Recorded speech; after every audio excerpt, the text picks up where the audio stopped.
Kita doa sama-sama ya. Bapa, di dalam nama Yesus, Tuhan kami undang hadirat-Mu pagi hari ini Tuhan di tengah-tengah kami Bapa. Tuhan Kau berfirman di Mazmur 38 Tuhan. Bahwa Tuhan Engkau yang akan mengajar dan menunjukkan kepada kami Tuhan jalan yang harus kami tempuh Tuhan. Dan Engkau yang hendak memberikan nasihat. Mata kami Tuhan tertuju kepadamu Tuhan. Bapak, aku minta hadirat-Mu untuk hadir dan mengunjungi setiap kami di tempat ini Tuhan. Setiap kursi-kursi dan lorong-lorong Tuhan di Eagle Auditorium ini Tuhan. Jamah setiap hati kami yang ada di tempat ini dan bicara kepada kami Tuhan. Sesuai dengan apa yang Kau mau Tuhan kami dengar Tuhan. Bapak, kami juga berdoa untuk setiap saudara-saudara kami, keluarga kami yang hari ini, pagi ini hadir melalui Zoom Tuhan. Berkati mereka Tuhan. Jamah mereka Tuhan, sertai mereka. Di dalam nama Yesus Tuhan, kami berdoa mengucap syukur. Amin. Oke. Silakan duduk, terima kasih. Saya mau mulai apa yang sharing saya pagi hari ini. Kira-kira sekitar 2 tahun yang lalu ya.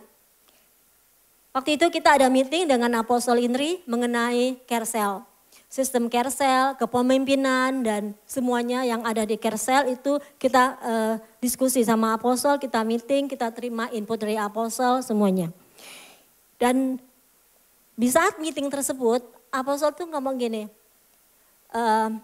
sistem Kersel saat ini yang di GGA itu belum mencapai targetnya. Belum menghasilkan murid Kristus, proses pemuritan belum terjadi. Waktu dengar komentar Apostol seperti itu, input ya Apostol seperti itu, saya nggak terima loh. Kenapa saya nggak bilang saya nggak terima? Karena di saat itu, waktu lagi zaman pandemik, di mana kita beralih dari offline ke online. Dan itu nggak gampang buat Kersel. Karena dari biasanya ketemu orang, tiba-tiba terus kita sama saya nggak ketemu orang dan hanya melihat di kamera. Tapi tengah-tengah kesulitan dan masa transisi itu, Kersel yang di bawah saya di single adult, kita multiplikasi 2 kali. Bukan sekali ya. Jadi saya bilang ada kok leader yang dibangkitkan. Dan itu dalam masa 2 tahun.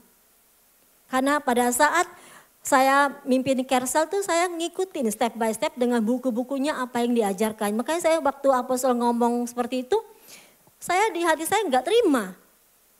Ada kok. Nah itu kayak saya jadi saya waktu Apostol ngomong itu saya jadi marah. Kalau saya marah dan saya kesel dan saya nangis loh waktu itu di depannya Apostol. Jadi waktu Apostol ngomong itu saya nggak memahami cara berpikirnya Apostol. Saya nggak ngerti. Tapi itu saya simpan di dalam karena terus berlanjut kan ya, saya simpan dan saya tidak diskusikan juga dengan Apostol saat itu.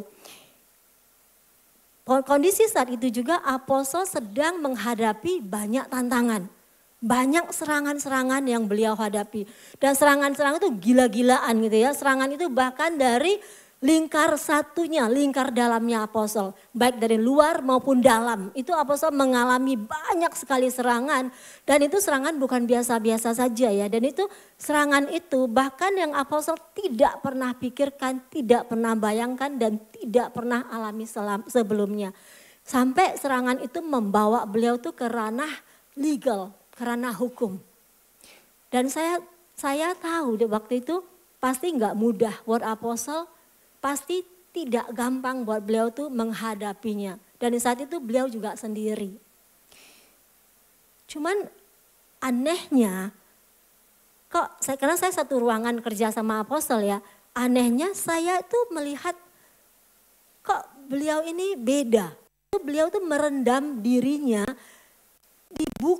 di buku-buku EHD, Emotionally Healthy Discipleship series ya, itu banyak sekali.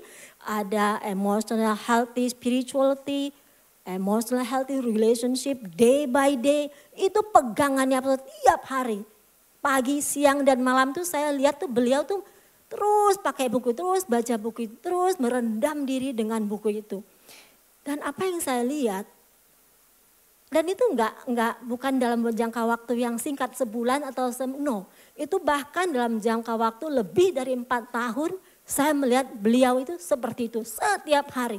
Tidak pernah ada satu hari pun saya melihat beliau tidak pakai buku-buku itu. Dan saya melihat lagi hasilnya. Kok apostol tidak bereaksi atas serangan-serangan itu? Kok apostol enggak marah? Kok apostol enggak kayak benci sama orang-orang itu? Tapi beliau malah ngajak saya, Mer yuk doa yuk. Mer doa buat mereka, Mer doa buat mereka. Karena mereka enggak ngerti apa yang mereka lakukan.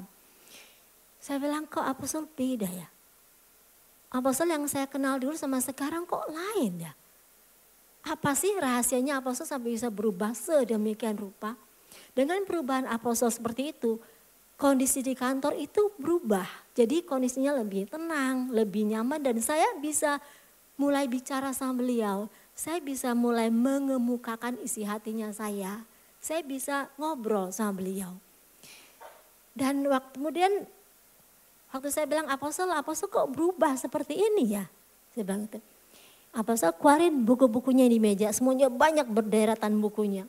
Ada buku ini, ada buku ini, banyaklah semuanya gitu ya. Disitu saya bilang ini, apostol saya mau dong belajar. Apa yang apostol alami, saya kepengen alami. Itu yang saya sampaikan ke beliau. Dari situ kami beberapa staf di kantor, kami punya sesi pribadi, sesi private dengan apostol. Untuk belajar dan praktek EHD, Emotional Healthy Discipleship. Dan dari situ saya mulai mengerti istilah-istilah kayak day by day itu apa sih? Solitude and silence, itu saya mulai ngerti.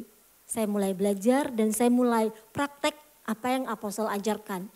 Dan herannya saya mulai mengalami spiritual formation di dalam diri saya.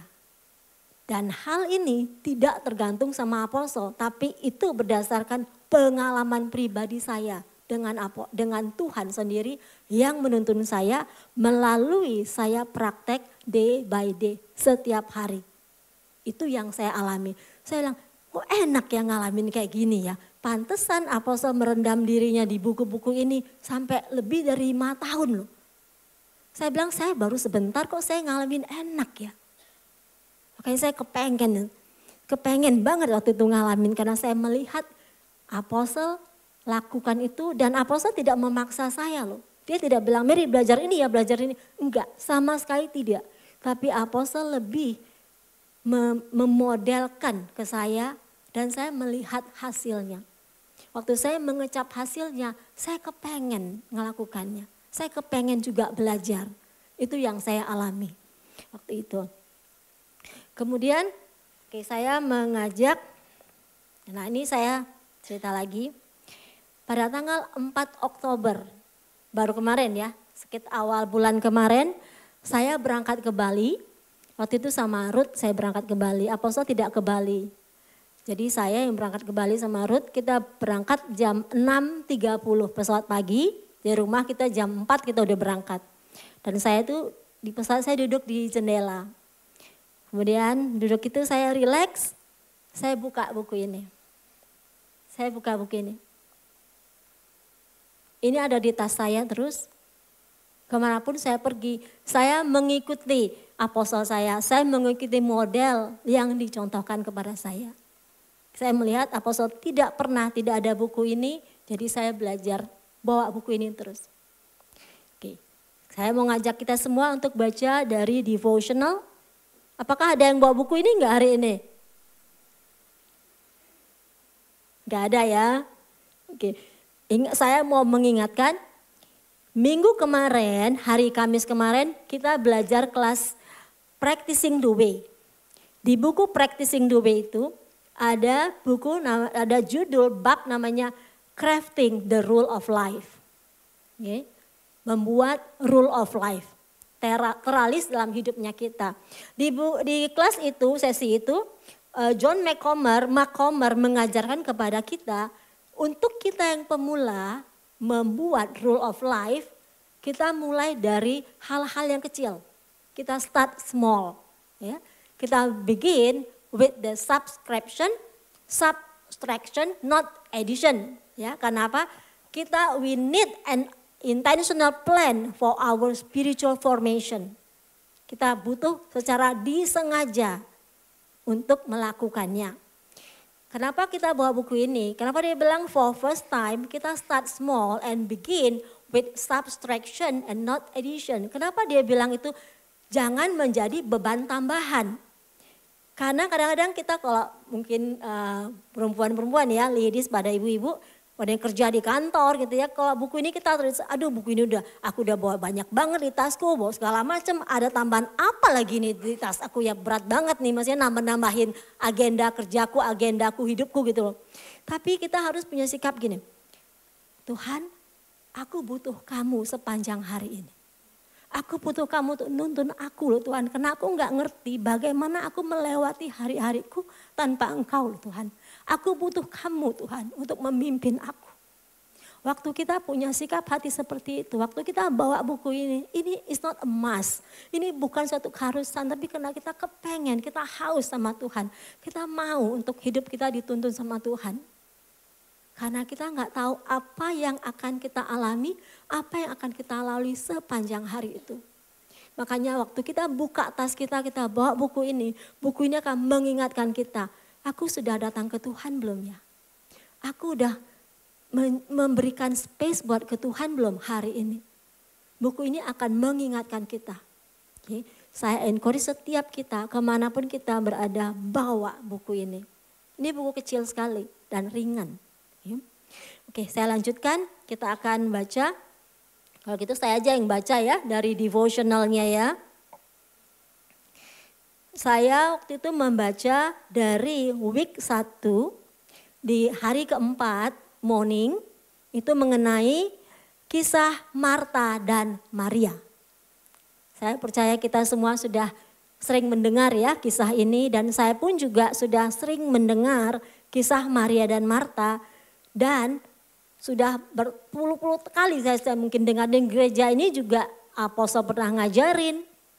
Kita sudah pernah mendengar sering kali. Tapi pagi hari itu di dalam pesawat di ketinggian I think 35.000 kaki. Saya mendapat sesuatu yang baru.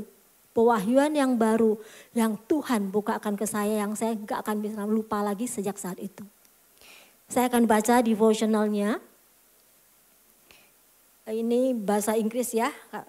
Mary and Martha represent two approaches to the Christian life. Martha is actively serving Jesus, but she is also missing Jesus.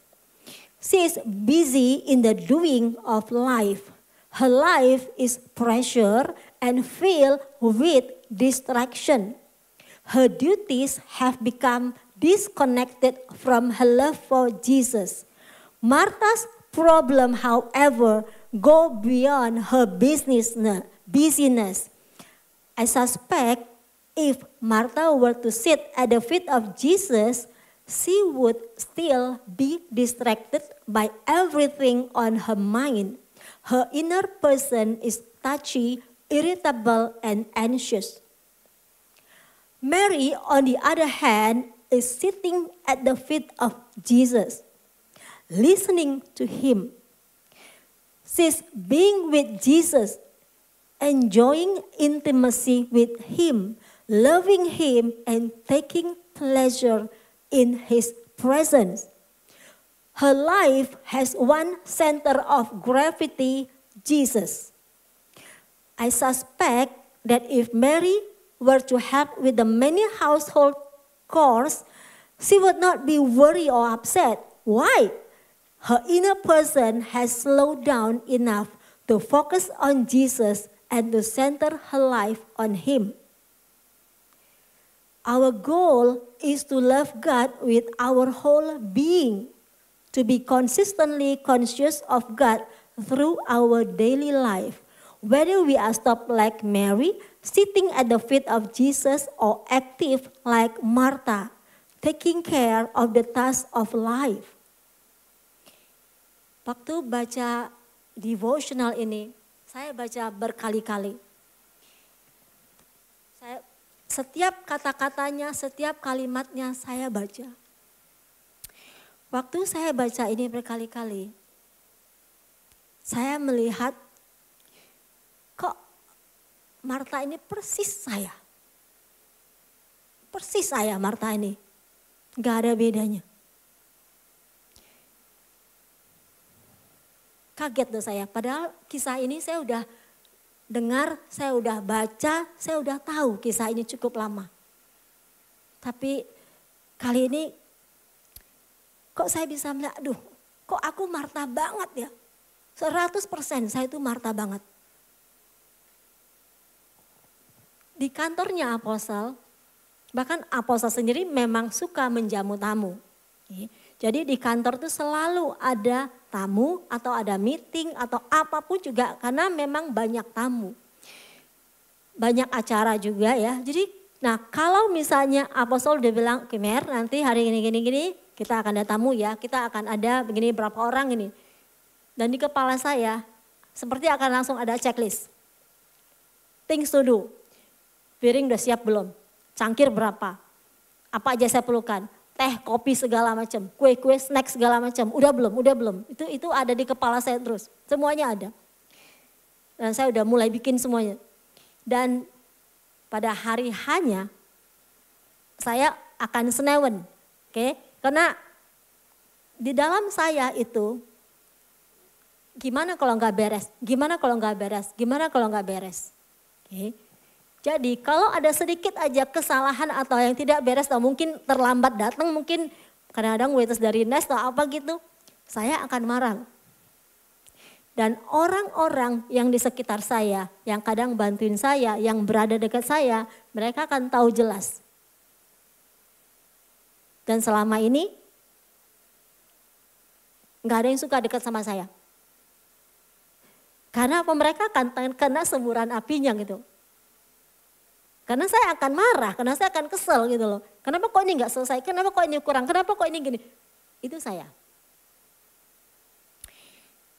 Situ saya bilang, kok.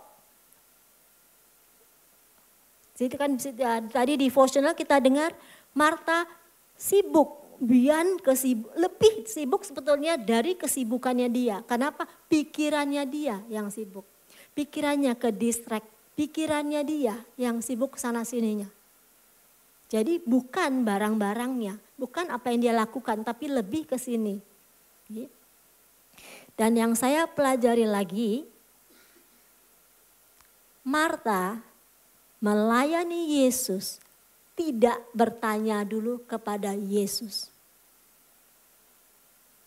Marta asumsi bahwasanya Yesus dan murid-muridnya begitu datang, akan mungkin langsung bentar lagi makan, minum, segala macam. Makanya dia sibuk menyiapkan ini, itu. Oke. Apakah salah nggak menyiapkan kayak cookies, kopi, teh, kok minuman? Salah nggak sebetulnya? Nggak salah. Karena apa? Pasti kan mau minum juga, pasti kan mau makan juga kan. Tapi yang satu hal yang saya perhatikan yang terjadi di Marta. Marta asumsi. Marta tidak bertanya. Tuhan mau makan kapan? Apakah mau disajikan sekarang apa kapan? Marta tidak bertanya itu. Tapi Marta langsung asumsi bahwasanya ini akan begini. Oke. Dan saya berimajinasi ya waktu lagi baca ini. Mungkin Marta itu sudah kasihin kode-kode ke Maria ya. Mungkin pakai matanya, bantuin dong, gitu kan. Bantuin dong, aku sibuk nih, gitu kan. Tapi mungkin dia nggak ngomong, tapi pakai mata gitu atau tahu kan ya, yang tahu gini tahu ya. Tapi karena Maria menikmati Yesus, dia menikmati keberadaan bersama Yesus. Hatinya terus ke Yesus, matanya terus ke Yesus. Jadi dia tidak menggubris Marta. Karena dia tahu aku butuh dengar ini. Dan Marta kesel. Dia datangin Yesus. Dan dia bilang di ayat 40-nya. Tuhan Yesus, kok Kamu lihat dong saudariku si Maria.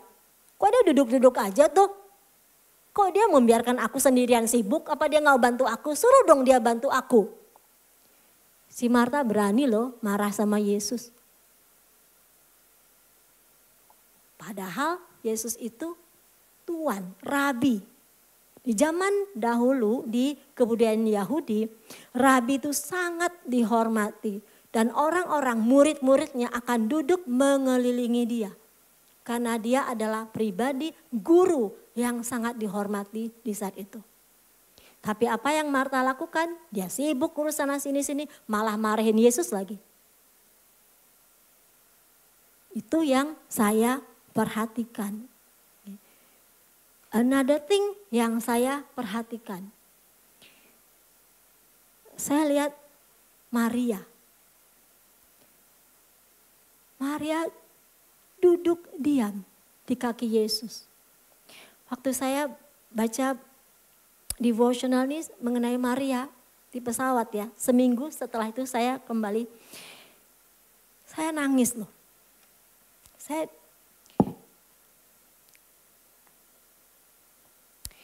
Posisi Maria seperti ini ya. Ya ayat 30 di devotionalnya. Dia bilang gitu, Mary on the other hand is sitting at the feet of Jesus. Listening to him. She is being with Jesus.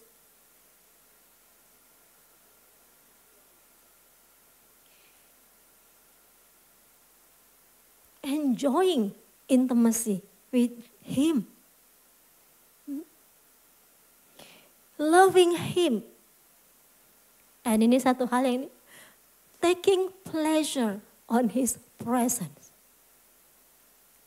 Waktu kata-katanya saya nangis loh. Saya bilang, Tuhan, kok Maria bisa sebegitu ya sama kamu ya Tuhan. Maria bisa seintim itu sama kamu loh Tuhan. Taking pleasure, dia bilang. Being with Jesus, enjoying intimacy with him, loving him. And taking pleasure in his presence. Her life has one center of gravity, Jesus.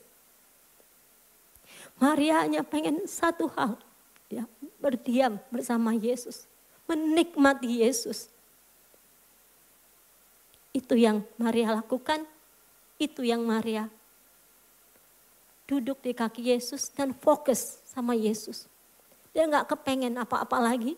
Dia hanya kepengen satu hal, Yesus.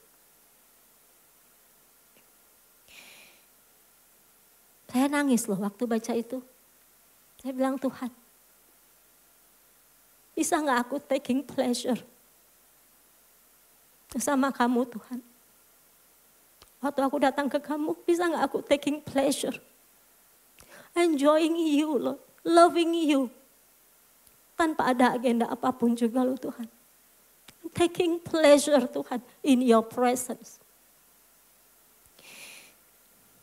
Saya nangis sepanjang saya ada di pesawat, saya nangis.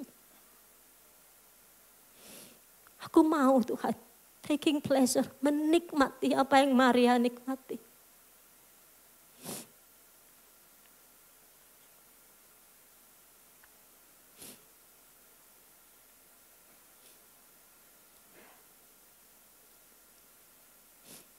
Kadang saya pikir lagi ya, bisa jadi juga Marta punya love language itu act of service. Ya. Ini waktu saya renungkan itu saya mikir, Marta mungkin juga bisa juga punya act of service, love language-nya. Jadi senang kalau dibantu dan kalau nggak dibantu dia bisa kesel, dia bisa marah gitu ya. Tapi di sisi lain yang saya lihat Maria bertolak belakang sekali. Jadi dua pribadi ini yang saya lihat sangat berbeda 180 derajat.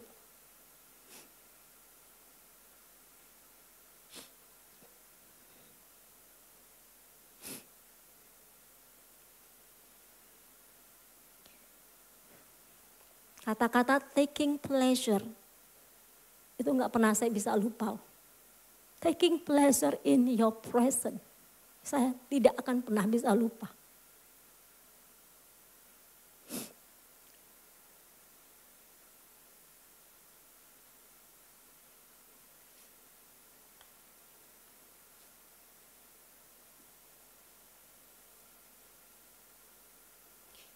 Kemudian saya renungkan lagi, devotional itu saya renungkan berkali-kali lagi, saya renungkan lagi. Saya memposisikan diri saya seperti Marta. Di situ saya baru melihat satu hal yang baru lagi. Ternyata Marta tidak pernah kenal Yesus. Marta hanya tahu siapa itu Yesus. Dia dengar mengenai Yesus. Dia tahu mengenai Yesus. Tapi Marta tidak kenal hatinya Yesus. Saya belajar, saya searching juga. Tahu itu hanya sebatas hal-hal yang umum atau dari luar aja. Contoh misalnya, kita tahu atau kenal dengan kita tahu Pak Jokowi kan? Kita tahu Pak Jokowi, tapi apakah kita kenal Pak Jokowi itu siapa? Kita kenal enggak kebiasaannya dia, apa yang dia lakukan, apa yang dia pikirkan, apakah kita kenal enggak? Kita tidak kenal, tapi kita tahu enggak Pak Jokowi itu siapa? Kita tahu. Jadi ada perbedaan tahu dengan kenal. Kalau tahu itu hanya sebatas yang umum dan dari luarnya saja. Tapi kenal, ini kita punya tingkatannya lebih dalam. Untuk mengenal seseorang kita perlu niat yang sungguh-sungguh. Kita perlu usaha, kita perlu kerja keras, kita perlu pengorbanan waktu. Kita perlu bergaul dengan orang tersebut. Dan kita mau bergaul dengan orang tersebut. Dan ini tidak bisa terjadi satu pihak, tapi harus kedua belah pihak. Pada saat proses kenal mengenal, apakah terjadi enggak luka? Apakah terjadi enggak miskomunikasi? Apakah terjadi enggak misunderstanding? Terjadi. Tapi itu adalah proses untuk kita saling mengenal. Dan tidak bisa hanya satu pihak saja dan ini berlangsung akan lama. Nah sekarang coba saya mau tanya juga bagi pasangan-pasangan di sini yang sudah menikah cukup lama ya. Dan kita mengira bahwasanya kita tahu pasangan kita kenal pasangan kita. Coba kita lihat sekeliling kita, sebelahnya kita, tahu apa kenal?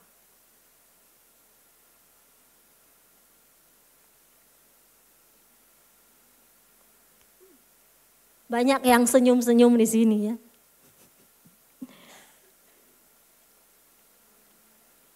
Oke. Saya pun seperti itu. Saya dengan apostel selama ini hubungannya saya bekerja di ruangan yang sama dengan apostel, hanya beda ruang kerja. Tapi kantornya satu kantor sama apostel. Dan saya sudah bekerja 20 tahun. Oke, 20 tahun saya sudah bekerja. Satu kantor pagi sampai malam, dari dulu kita kerja dari Senin ke Senin. Oke. Dari pagi sampai malam, satu kantor sama apostel. Dan waktu saya merenungkan sosok Marta ini, saya melihat diri saya sendiri. Selama ini saya belum kenal dengan apostel.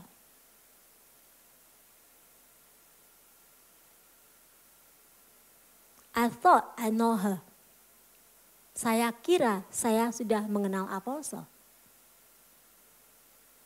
Tapi waktu saya dibukakan Tuhan mengenai kisah Maria dan Marta, saya belum kenal apostel. Saya tidak kenal hatinya beliau. Saya belum betul-betul tahu apostel itu siapa. Yang saya Yang saya ini hanya saya tahu beliau. Dan banyak asumsi-asumsi selama saya bekerja bersama beliau, itu yang saya sering lakukan. Makanya sering saya bisa jadi juga bentrok. Bisa juga saya kena tegur, saya kena koreksi. Karena apa? Ya tadi seperti tadi, Marta asumsi, langsung aja menyediakan makanan nih segala macam tanpa bertanya dulu. Mau makan sekarang enggak? Mau minum sekarang enggak? Atau mau dibantu enggak? Tidak bertanya lagi. Saya pun begitu. Kekuatan saya salah satunya di hospitality. Saya senang melayani. Saya senang kalau sesuatu semuanya beres. Kadang-kadang bukan kadang-kadang ya, sering. Kalau apostol datang, kalau mungkin beliau ini, saya bisa langsung kasih beliau mungkin minum, kasih apa, segala macam lah. To make sure semuanya beres gitu ya. Kadang-kadang apostol bilang ini, apostol belum butuh, nanti ya. Saya asumsi apostol pasti butuh minum. That's it lah ya. Tapi apostol belum butuh, beliau mungkin habis dari mana, beliau punya pikiran seperti ini yang mesti diberesin. Tapi saya tidak bertanya, saya asumsi. Itu yang bikin konflik terjadi. Oke. Di sini saya juga mau nanya, siapa yang mungkin pernah atau sering atau pernah ngirim email atau WhatsApp ke apostol dan banyak ada edit atau dikoreksi? Ada enggak? Atau cuma saya sendiri? Kenapa hal itu bisa terjadi? Karena kita belum kenal sosoknya beliau. Kita belum kenal pribadinya beliau. Kita belum kenal apa yang beliau mau. Bagaimana cara beliau berpikir. Bagaimana cara beliau melihat sesuatu hal. Tapi kita asumsi caranya kita sendiri. Kita pakai cara kita sendiri dan kita over itu ke apostol. Karena tidak sesuai dengan apa maunya beliau. Makanya kita kena bukan dikoreksi atau dimarahin sebetulnya, bukan, tapi lebih ke diperbaiki. Dengan perbaiki, kadang saya baca-baca lagi apa yang apostol koreksi itu saya baca hatinya beliau. Saya baca pikirannya beliau seperti ini. Bukan secara letterlek tulisannya, tapi di balik tulisan itu ada jeritan hatinya beliau. Ada gambaran pemikiran beliau yang beliau sedang sampaikan. Itu yang saya pelajari. Jadi selama belasan tahun sebelum saya belajar dan praktek EHD, saya tidak mengerti itu. Buat saya apa yang saya lakukan yang terbaik, ya pasti terbaik juga buat beliau gitu. Padahal sama sekali wrong thinking. Kalau Apostol Naomi seperti ngomong ya, wrong thinking. Salah total. Oke. Jadi saya dapat kemarin quote dari apostol juga, bahwasanya asumsi adalah ibu dari segala kekacauan. Assumption is the mother of all mess up ya, messes. Jadi asumsi itu yang paling bahaya, yang akan bikin konflik, yang akan bikin kekacauan di antara kita. Karena apa? Tidak mau bertanya. Gak salah ya kalau kita di sekolah dulu kita pernah ada pepatah, tidak mau bertanya sesat di jalan ya. Nah kita punya pepatah itu ya kalau di sekolah. Itu yang terjadi. Asumsi-asumsi itu merupakan akar dari segala kekacauan.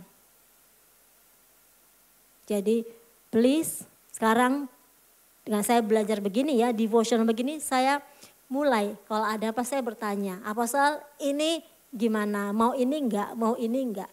Nah itu saya belajar bertanya, walaupun belum lancar ya. Masih kadang-kadang, oh iya ya kok saya jalan sendiri ya, saya asumsi ya. Tapi saya belajar, it's a journey buat saya untuk saya belajar. Go back lagi ke Marta. Go back, kita balik lagi ke Marta, Marta doing. Tapi dia tidak bersama Yesus. Kondisi ini mengingatkan saya akan satu ayat yang saya tidak pernah lupa, yang Tuhan pernah bicara sama saya pada saat saya baru lahir baru. Ayatnya itu kita akan baca nanti di Matius 7 ayat 22 sampai 23. Matius 7 ayat 22 sampai 23. Kita baca sama-sama ayatnya ya. Matius 7, 22 sampai 23. Pada hari terakhir banyak orang akan berseru kepadaku, Tuhan, Tuhan, bukankah kami bernubuat demi namamu, mengusir setan demi namamu, dan mengadakan banyak mujizat demi namamu juga?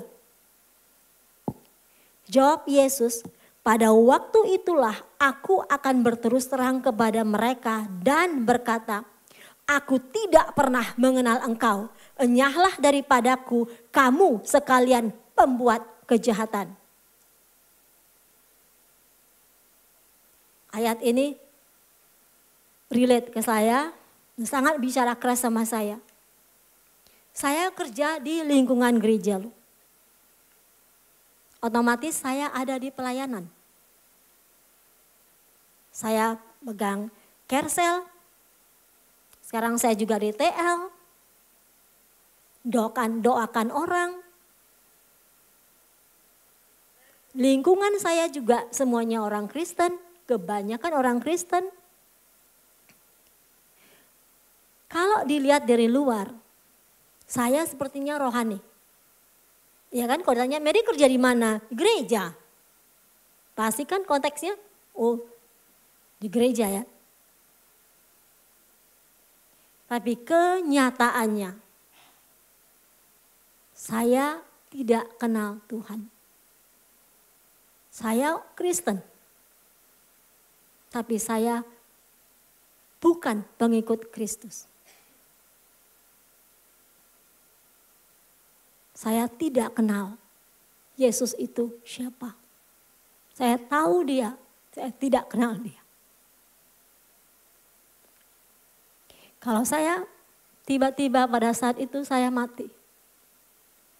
Padahal saya sudah Kristen 20 tahun mungkin. Kalau saya mati saat itu, kemana saya? Di Matius 7 dibilang, enyahlah kamu, hai pembuat kejahatan, aku gak pernah kenal kamu. Di mana tempat saya kalau saya mati? Tapi saya berpikir, saya sudah aman. Tapi faktanya ayat ini berbicara keras. Saya kerja buat Tuhan. Tapi saya tidak kenal pribadinya dia. Saya tidak tahu siapa itu Yesus. Saya tidak kenal orangnya, seperti hatinya, seperti apa, saya tidak kenal.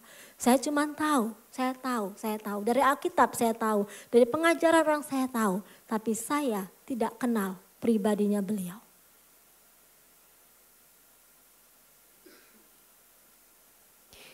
Jadi apa yang saya lakukan selama ini pada saat kerja, saya doing for God. Diri saya ini sesuai dengan buku Emotional Healthy Spirituality, ada 10 tanda dalam diri saya. 10 tanda emosi yang tidak sehat. Mungkin Sony bisa tayangkan yang 10 tanda.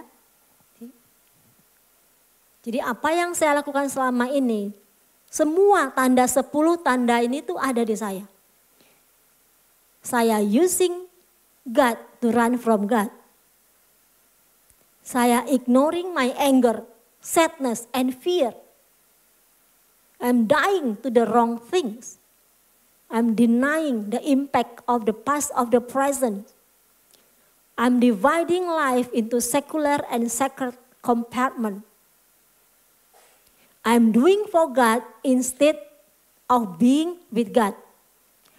I'm spiritualizing away conflict, covering over brokenness weakness and failure, living without limit, judging other people's spiritual journey. Itu semua ada di, kalau bahasa Indonesianya ada di halaman 32. Itu saya lakukan selama 18 tahun saya bekerja di sini.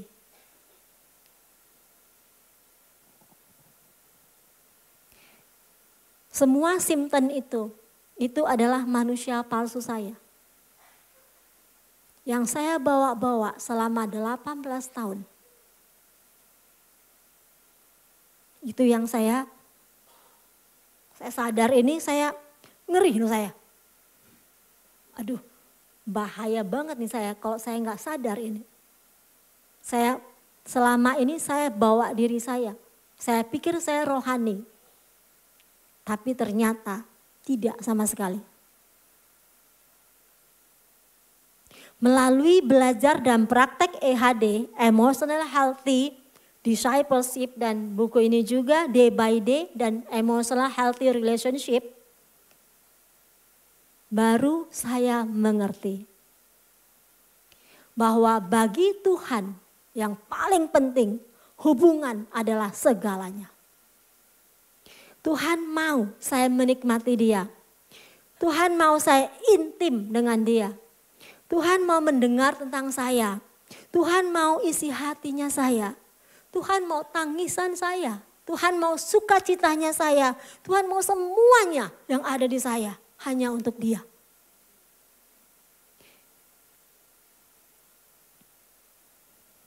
Pada hari tersebut di pesawat di ketinggian 35.000 kaki menuju ke Bali. Saya mengalami Ibrani 10 ayat 19 sampai 20. Jadi saudara-saudara, oleh darah Yesus kita sekarang penuh keberanian dapat masuk ke dalam tempat kudus. Karena Ia telah membuka jalan yang baru dan hidup bagi kita melalui tabir, yaitu dirinya sendiri. Yesus sudah membuka jalan yang baru buat kita. Yesus sudah memberikan dirinya buat kita.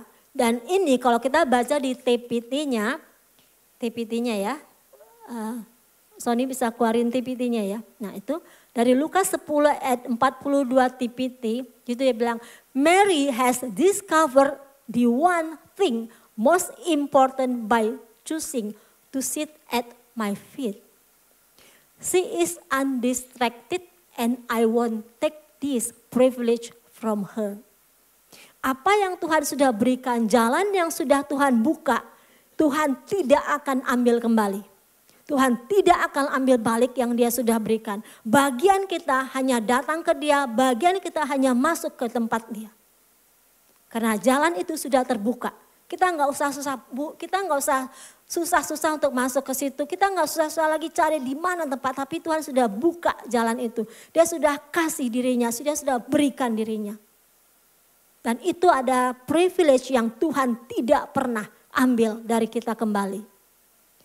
Di ketinggian pesawat 35.000 pesawat saat itu, saya ambil posisi seperti Maria. Saya datang ke Tuhan dan saya mengalami Dia. Saya taking pleasure in His presence. Mendengarkan Dia. Merasakan kasih-Nya Allah di dalam hidup saya. Saya menikmati perjalanan ke Bali. Taking pleasure at His presence.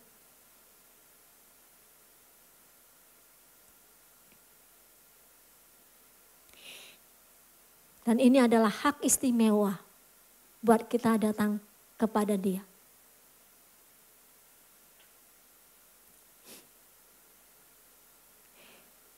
Belajar dari situ, saya belajar gini, Tuhan mau hati saya hanya penuh buat Dia. Tuhan mau 100% hati saya miliknya Dia. Tidak dibagi-bagi ke orang lain. Karena kita lihat di Ulangan 4 ayat 24. Sebab Tuhan Allahmu adalah api yang menghanguskan.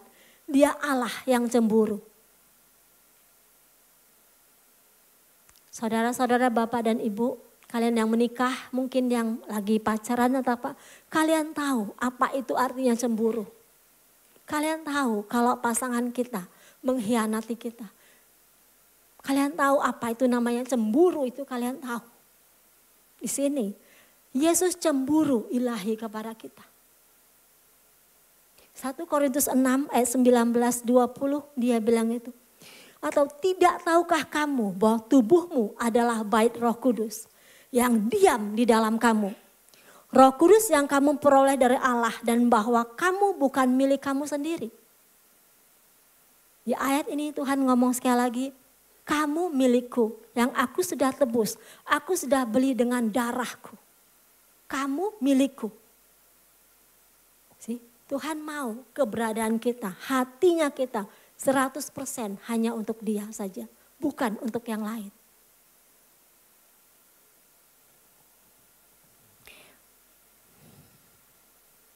Saya membayangkan kalau pagi hari ini Tuhan Yesus datang mengunjungi saya. Apakah Dia melihat hati saya penuh dengan agenda lain? Hobi saya YouTube, TikTok, Instagram, mungkin kepikiran nanti makan apa, nanti menu apa, nanti anak gimana, suami gimana, istri gimana, segala macam. Ataukah Tuhan menemukan ada ruang di dalam saya untuk Dia menetap?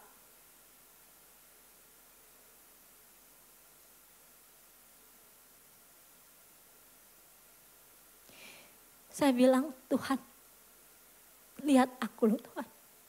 Kalau ada yang gak beres di aku, Tuhan kamu selidiki aku. Jangan sampai ada hal-hal yang tidak berkenan di kamu yang memenuhi hatiku loh Tuhan. Saya mengajak kita semua untuk melihat ke firman di Markus 11 ayat 15 sampai 17. Di mana Yesus menyucikan bait Allah. Kita baca sama-sama ya ayat ini ya. Di Markus 11 ayat 15 sampai 17.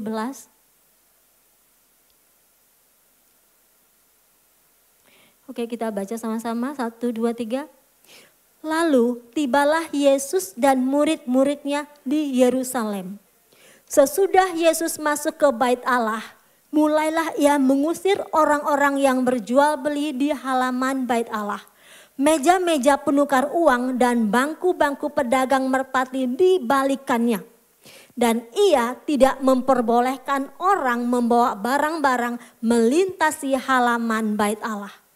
Lalu ia mengajar mereka katanya, bukankah ada tertulis rumahku akan disebut rumah doa? Tapi tambah lagi, tapi engkau menjadikannya sarang penyamun.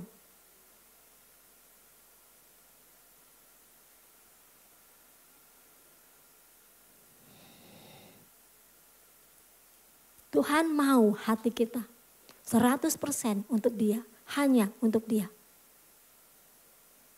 Menikmati kasih-Nya, menikmati keberadaannya. Kalau Tuhan pagi hari ini mengunjungi setiap kita ada di sini pagi hari ini.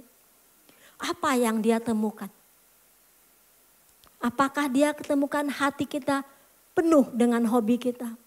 Hati kita penuh dengan yang tadi seperti saya bilang, YouTube, TikTok, Instagram, makanan, menu, apa aja resep apa. Apakah penuh dengan itu? Ataukah ada ruang untuk Yesus menetap? Ada ruang untuk Dia tinggal.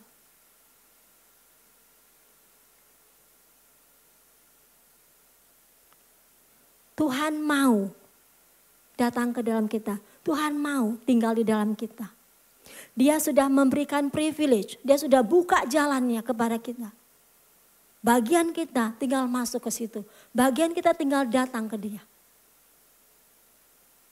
Pagi hari ini, Saya memberikan undangan kepada setiap kita di sini. Adakah ruang untuk Yesus di dalam kita? Adakah kita menjerit hatinya, Tuhan, aku mau kenal kamu loh Tuhan. Aku izinkan kau Tuhan. Aku siapkan ruang di dalam hatiku untuk engkau Tuhan. Tinggal di dalam aku.